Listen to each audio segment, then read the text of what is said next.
हाय, good morning, सत श्री अकाल, आदाब, नमस्कार, वणकम, जय हिंद। कैसे हो दोस्तों? मैं हूं आपका अपना डॉक्टर, मेडिकल क्रांति मंच का निर्माता। बहुत बड़ी क्रांति आने वाली है ऐसा लग रहा है मुझे।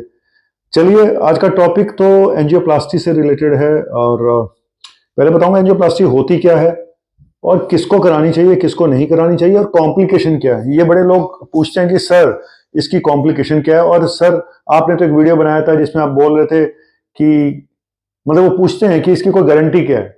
गारंटी तो किसी चीज की नहीं है भाई, गारंटी किसी चीज की नहीं है। गारंटी आपकी भी नहीं है कि आप पैदल जा रहे हैं और शाम तक आप घर पहुंच जाओगे सही सलामत, बिना हार्ट अटैक के भी आप जिंदा रहोगे, इसकी भी गारंटी नहीं है। पीछे से आती हुई गाड़ी आपको उड़ा दे, इसकी गारंटी नहीं है। जिस लिफ्ट में आप जा रहे हो वो गिर जाए, इसकी गारंटी नहीं है। तो गारंटी किसी चीज की नहीं है, लेकिन बात है सही ट्रीटमेंट और गलत ट्रीटमेंट की, बस इतना ही है। आज आपको कायदे से बताऊंगा। पहले बता दूं कि हार्ट अटैक में इस बात पे सर्वाइवल रेट आपका डिपेंड करता है कि आप हॉस्पिटल कितनी जल्दी जाते हैं। सबसे इंपॉर्टेंट यही है, शुरू के 12 घंटे बहुत इंपॉर्टेंट होते हैं।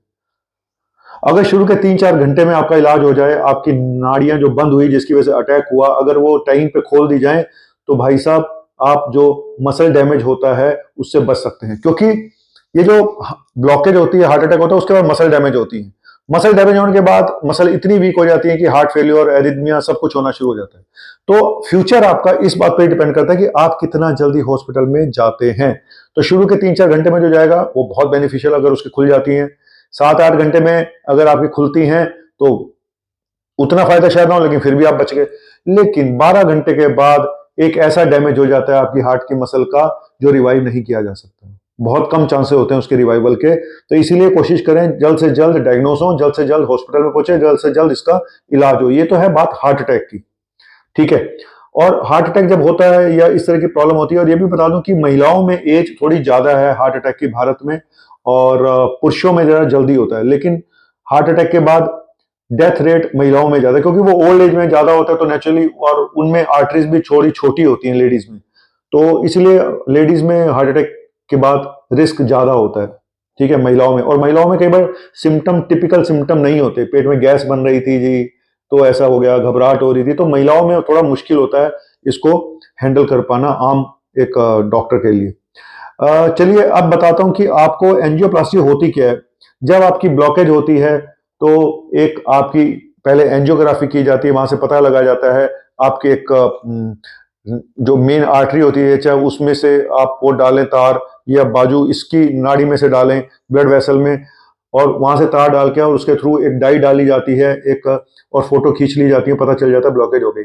उसी कैथेटर टिप के साथ ही आपको अंदर एक बैलूनिंग कर दी जाती है, उस जो ब्लॉकेज हुई है उसको खोल दिया जाता है, और उसके अंदर एक स्टेंट डाल दिया जाता है, एक नली डाल दी जाती है जिससे कि खुली रहे। स्टेंट दो तरह के आते हैं, एक होते हैं ड्रग एल्यूटेड जिसमें ड्रग मेडिसिन लगी होती है जो क्लॉटिंग से बचाते हैं, और एक होते हैं मेटल। मेटल वाले आपको यूज नहीं करते, मैं साफ बता दूं, इसलिए अब सर्वाइवल रेट बहुत अच्छा हो गया पहले से। जो मेटल वाले स्टेंट होते थे जिनमें दवा नहीं लगी होती थी, वो स्टेंट जो थे प्रॉब्लम ज्यादा करते तो जल्दी ब्लॉकेज हो जाती थी। लेकिन मुद्दा एक और भी बहुत बड़ा है, इसके बारे में मैं अलग से वीडियो बनाऊंगा, कि सरकार ने स्टेंट के रेट इतने कम कर दिए हैं, लाखों से हजारों में आ गए हैं, चंद हजार। लेकिन एंजियोप्लास्टी के रेट आज भी वही हैं। हॉस्पिटल ने अपने चार्जेस बढ़ा दिए। आप कहीं से भी कुछ भी कर लो, कुछ होने वाला है नहीं। एनीवेज, इस पे तो अलग से मुद्दा बनाऊंगा। ये है एंजियोप्लास्टी का मुद्दा। एंजियोप्लास्टी क्या, हर चीज की प्लास्टी अब जरूरी है। साइड इफेक्ट क्या होते हैं, पहले आज यही बताना है कि साइड इफेक्ट आखिर होते क्या है। देखो, एंजियोग्राफी के साइड इफेक्ट और एंजियोप्लास्टी के साइड इफेक्ट ऑलमोस्ट सेम ही है।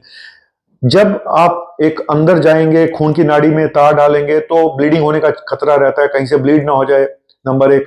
नंबर दो, उसमें इंफेक्शन ना हो जाए जहां पे आपने तार डाली हुई है, ठीक है, सूजन ना आ जाए। तीसरा, जब आप एंजियोप्लास्टी करते हैं, जब आप हार्ट के अंदर जा चुके हैं, खून की नाड़ी में जा चुके हैं, आर्टरी में जा चुके हैं, तो कहीं आर्टरी रप्चर ना हो जाए।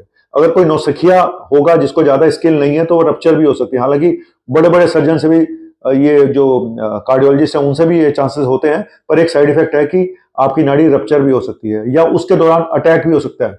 ये रेयर है, मैं जो बता रहा हूँ ये बहुत रेयर साइड इफेक्ट बता रहा हूँ। तो हार्ट अटैक इसलिए हो सकता है, कई बार क्लॉट टूट के पता चला लेने गए थे कुछ और दे के कुछ आ गए, तो ये भी एक रेयर साइड इफेक्ट है हार्ट अटैक होने का।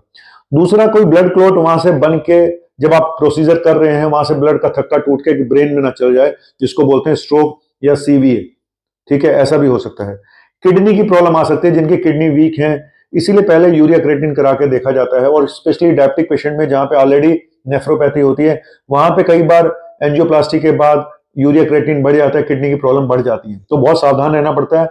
और इसीलिए डायबिटिक पेशेंट में क्या, हर पेशेंट में पहले किडनी फंक्शन टेस्ट करा के देख लेने चाहिए, और देखा जाता है। HIV, SCV ये सब भी देखे जाते हैं, क्योंकि एक तरह का छोटा ऑपरेशन ही है वो। इसके साथ साथ कई बार एब्नॉर्मल हार्ट रिदम भी हो सकती है, एरिथमिया हो सकते हैं, पल्स आपकी गड़बड़ हो सकती है ड्यूरिंग द प्रोसीजर, वो एक प्रॉब्लम आ सकती है कुछ लोगों को। ये तो हो गए शॉर्ट टर्म जो आपकी वो है। और एक और हो सकता है, जब तो कोरोनरी आर्टरी ही डैमेज हो जाए, आप करते करते उसको रप्चर ही कर दें, तो फिर कई बार इमरजेंसी में बाईपास सर्जरी भी करनी पड़ जाती है।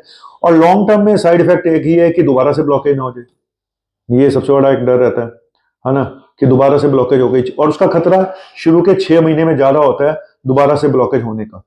मैं आपको आज ये भी बताऊंगा कि किसको और पोस्ट ऑप के बाद भी ब्लीडिंग हो सकती है, मतलब आपने प्रोसीजर कर दिया, पता चला 2 घंटे बाद वहां से ब्लीडिंग हो रही है।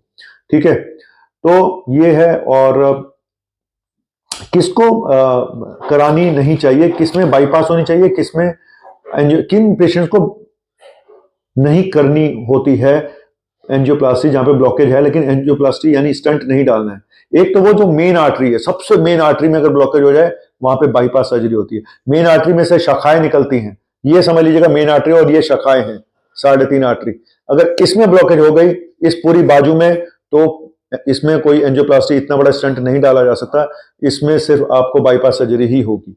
दूसरा, अगर वीक हार्ट मसल है, वहां पे भी प्रॉब्लम है। तीसरा, शुगर के पेशेंट में जब मल्टीपल ब्लॉकेज है, सारी नाड़ियां बंद पड़ी हुई हैं, डिफ्यूज ब्लॉकेज है, वहां पे भी स्टेंटिंग का बहुत ज्यादा फायदा नहीं होता। लेकिन पेशेंट कहीं को अगर ये बता दिया जाए कि भाई तुझे बाईपास करानी है, तो वो वहीं पे चिल्लाना शुरू कर देता है, मैं नहीं कराऊंगा, मैं नहीं कराऊंगा, मैं नहीं कराऊंगा। फिर डॉक्टर को पूछते हैं यार स्टंट वगैरह कुछ और कर दो, कुछ और कर दो। फिर डॉक्टर कहता है चलो 3 साढ़े 4 स्टंट डलवा लो। 3-4 स्टंट डाल के घर आ जाते हैं, 1.5-2 साल बाद फिर ब्लॉकेज हो जाती है। और राजू श्रीवास्तव का केस कुछ ऐसा ही था, मुझे लगता है। तो इसीलिए कि अगर आपका कार्डियोलॉजिस्ट आपको ये कह रहा है कि आपको बाईपास सर्जरी करानी चाहिए, तो समझ लीजिएगा वो बहुत ईमानदारी से आपको बता रहा है। आप जिद पे आ जाते हो, नहीं जी मैं तो, फिर 2 चीजें होती हैं, या तो वो कराता ही नहीं है बाईपास, या फिर वो एंजियोप्लास्टी भी नहीं होती है, तो फिर या तो एंजियोप्लास्टी करवा लेता है वो, मतलब स्टेंट डलवा लेता है, या फिर वो इधर उधर धक्के खाता है, ECP कराऊंगा, मैं ये करूंगा, मैं वो करूंगा। फिर बाकी किस्मत है, किस्मत है। मैं सच बताऊं तो किस्मत है आपकी। हो सकता है आप 10-15 साल बिना किसी प्रॉब्लम के निकाल दें, अपने लाइफस्टाइल को चेंज करके, ये करके वो करके, होने को पता चला कि 2-4-6 महीने 8 साल में ही बेड़ा गर्क हो जाए। सब कुछ किस्मत है, आप कितनी भी मेहनत कर लें, किस्मत बहुत बड़ा रोल है। लेकिन आज मैं आपको एक खास चीज बताऊंगा, जो शायद मैं पहले भी अपने उसमें बता चुका हूं, और इस पे भी डिपेंड करता है आपका रिजल्ट कैसा आएगा, कि आपकी ब्लॉकेज किस आर्टरी में हुई, उसकी लोकेशन क्या थी। अब समझिए कि ये आपकी मेन आर्टरी है, और यहां से ये आर्टरी एक निकल रही है, नस निकल रही है। अगर ब्लॉकेज नीचे होती है, जहां से वो निकल रही है, तो डैमेज ज्यादा होगा। अगर वो डिस्टल है, इसकी भी किसी ब्रांच में है, ऊपर है, आगे जाके है, तो डैमेज कम होगा। तो इस पर भी डिपेंड करता है कोरोनरी आर्टरी कौन सी ब्लॉक हुई, राइट हुई, लेफ्ट हुई, लेफ्ट में भी लेफ्ट मेन हुई, या सर्कमफ्लेक्स LCX हुई, तो इनमें भी डिपेंड करता है। राइट वाले में डैमेज कम होता है, चांसेस कम होते हैं डेथ के, लेफ्ट वाले में थोड़ी प्रॉब्लम ज्यादा आती है, लेफ्ट स्पेशली LAD में। और ये तो मैंने बता दिया, लेकिन मेरा आज बताना एक और मुद्दा भी है कि एक और स्टडी हुई है, मैं बताऊंगा स्टेबल एंजाइना। मैंने पहले भी बोला था, जहां पे पेशेंट की ब्लॉकेज 70% से कम है, 50% है, लेकिन पेशेंट को सिम्टम आ रहे हैं, तो अगर आप अपने लाइफस्टाइल को चेंज करके, डाइट ठीक करके, दवाइयों के सहारे जिंदगी कट रही है, बहुत अच्छी बात है, मैं फैक्ट बता रहा हूं। स्टेबल एंजाइना की बात हो रही है, जहां पे ब्लॉकेज 70% से कम है और पेशेंट को सिम्टम ज्यादा नहीं है, और दवाइयों से वो ठीक चल रहा है, अपना उसने अपना वेट भी कम कर लिया, शुगर भी कंट्रोल है, सब कुछ ठीक ठाक चल रहा है। इससे अच्छी कोई बात नहीं। ये स्टडी हुई है, और ये ट्रायल था, क्राउस ट्रायल 2007 में होता, new England journal of medicine में 2287 अडल्ट पेशेंट में हुआ था, जहां पे ये देखा गया कि स्टेबल एंजाइना किसको बोलते हैं, कि आप 2-3 किलोमीटर चलते हैं और आपको अचानक छाती में भारीपन लगता है और दवाई ले लेते हैं, सो के तो ठीक हो जाते हैं, इसको स्टेबल एंजाइना बोलते हैं। तो ऐसे पेशेंट में जहां ब्लॉकेज 50, और ऐसे पेशेंट में ब्लॉकेज भी कम होती है, 50-60%, 40% ऐसे, तो ऐसे पेशेंट में लाइफस्टाइल मॉडिफिकेशन और वॉक, एक्सरसाइज, दवाइयाँ, इनसे रिजल्ट ऑलमोस्ट सेम है जितने एंजियोप्लास्टी के हैं। ठीक है, तो मैंने पहले भी वीडियो बनाया था जहां पे मैंने बताया था कि कौन से पेशेंट को एंजियोप्लास्टी कराने की जरूरत है, किसको नहीं है। तो आज उसी को दोबारा से बता रहा हूँ, थोड़ा और डिटेल में बता रहा हूँ कि एंजियोप्लास्टी के साइड इफेक्ट क्या क्या होते हैं। शुरू के 6 महीने में ब्लॉकेज होने के चांसेस ज्यादा होते हैं, 5 साल में फिर ब्लॉकेज होने के चांसेस कम होते जाते हैं। और मैंने कुछ लोग यही बोलेंगे कि सर हम तो एंजियोप्लास्टी में विश्वास नहीं करते, डॉक्टर लूट लेते हैं, बिना बात के डाल देते हैं। सर ये तो है, करप्शन हर जगह पे है, तो कुछ डॉक्टर अगर इसका मिसयूज कर रहे हैं तो वो फिर, इसलिए मैं बोलता हूँ कि एक ट्रस्टवर्दी डॉक्टर, चाहे वो कार्डियोलॉजिस्ट हो, चाहे वो फिर, तो आपको कौन बताएगा? आपका जो फैमिली डॉक्टर है, आपका जो पर्सनल डॉक्टर है, जो सालों से आपके साथ जुड़ा है, वो आपको सही गाइड कर सकता है कि भाई वो बंदा बहुत अच्छा है, वहां चले जाओ, वो हॉस्पिटल अच्छा है, वहां चले जाओ, वहां पे ये काम उल्टा सीधा नहीं होता, वहां चले जाओ। तो कहीं ना कहीं तो आपको जाना पड़ेगा ना, ऐसा तो है नहीं। लेकिन इमरजेंसी में मैं हमेशा बोलता हूँ, जब इमरजेंसी होती है, आपको नियरेस्ट होटल कह रहा हूँ, वैसे तो होटल ही बन गया, नियरेस्ट हॉस्पिटल में जाना चाहिए, क्योंकि जो शुरू का टाइम होता है वही डिसाइड करता है कि आपको कितना जल्दी ट्रीटमेंट मिला। जो भी हार्ट सेंटर जहां पे एंजियोग्राफी एंजियोप्लास्टी है, हार्ट अटैक के टाइम पे आपको नियरेस्ट जाना चाहिए। कोशिश करें शुरू के 2-4 घंटे में सारा प्रोसीजर हो जाए। लेकिन प्रॉब्लम ये होती है कि छोटे सेटअप पे गए, वहां एंजियोग्राफी है, एंजियोप्लास्टी है, तो सर्जन ही नहीं है, कार्डियोलॉजिस्ट ही नहीं है, वो आया 4-5-6 घंटे बाद, तो उसका भी क्या फायदा? छोटे सेंटरों में ये प्रॉब्लम है कि अगर वो शुरू आपके फोन करने से नहीं आ रहा है तुरंत 2-4 घंटे के अंदर, तो उसका कोई फायदा नहीं है। तो इसलिए ये पहले पता कर लें कि कार्डियोलॉजिस्ट कितनी देर में आ सकता है, या फिर इन हाउस कार्डियोलॉजिस्ट है या नहीं है। सबसे बड़ी चीज है, इन हाउस कार्डियोलॉजिस्ट होना चाहिए, वहां पे हमेशा मौजूद होना चाहिए। जिसने आपकी एंजियोग्राफी एंजियोप्लास्टी करनी है वो वहीं पे होने चाहिए, ज्यादा टाइम डिले नहीं होना चाहिए। अब छोटे सेंटर्स जैसे हैं, वहां पे उन्होंने लगा तो लिया एंजियोग्राफी एंजियोप्लास्टी, लेकिन अगर आपका कार्डियोलॉजिस्ट आ ही नहीं रहा है 8-10 घंटे तक, 6 घंटे तक, उसका कोई फायदा नहीं। तो मेरे ख्याल से इन हाउस जहां पे कार्डियोलॉजिस्ट होगा वो ज्यादा सेफ सेंटर हो सकता है। Thank you very much. और कैसा लगा मेरा ये टॉपिक, अगला बताऊंगा आपको। टॉपिक है कि कैसे, कौन सी बेस्ट मेडिसिन है जिनके सहारे आपकी जिंदगी चल सकती है। हार्ट की 5-6 ऐसी मेडिसिन हैं जिसके सहारे आपकी जिंदगी बड़े आराम से कट सकती है, अगर स्टेबल एंजाइना है, अगर ब्लॉकेज कम है, 70% से कम ब्लॉकेज है। एक चीज और बता दूं कि क्या बिना ब्लॉकेज के भी हार्ट अटैक हो सकता है? जी हाँ, 2-3 कंडीशन ऐसी भी होती हैं जहां पे बिना ब्लॉकेज के भी हार्ट अटैक हो सकता है। एक होता है कोरोनरी स्पाज्म, कि आर्टरी एकदम से सिकुड़ गई और हार्ट अटैक हो गया। दूसरा होता है आर्टरी अपने आप ही रप्चर हो गई। इनमें कई बार ये भी देखा गया, जो लोग कोकेन लेते हैं, नशा करते हैं, उनमें ऐसा होता है। अब सडन कार्डियक डेथ के पेशेंट तो बहुत नजर आते हैं ऑनलाइन, लेकिन कोई बताएगा कि इनमें से कोई नशा करता था या नहीं करता था?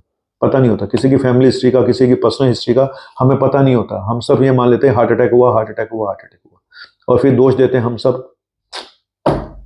चलिए, thank you very much. Healthy रहिए और सही से चलते रहिएगा।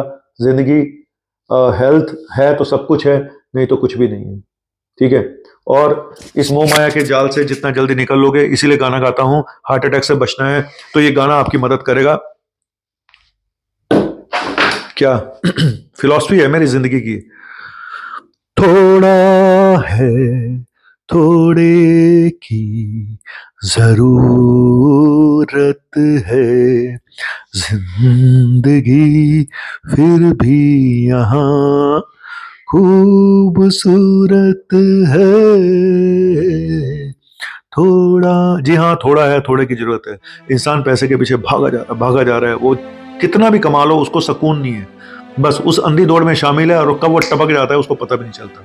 तो इसीलिए हेल्थ को सबसे पहले प्रायोरिटी दो, उसके बाद पैसा कमाओ, जो मर्जी करो, उसमें कोई दिक्कत नहीं है। पैसा कमाना कोई बुरी बात नहीं है, काम करना ही है सबको अगर रहना है तो, लेकिन हेल्थ को सबसे ऊपर रखो, उसके बाद सब कुछ रखो। Thank you very much. और उसमें मेंटल और फिजिकल हेल्थ दोनों आ जाती हैं। शुक्रिया।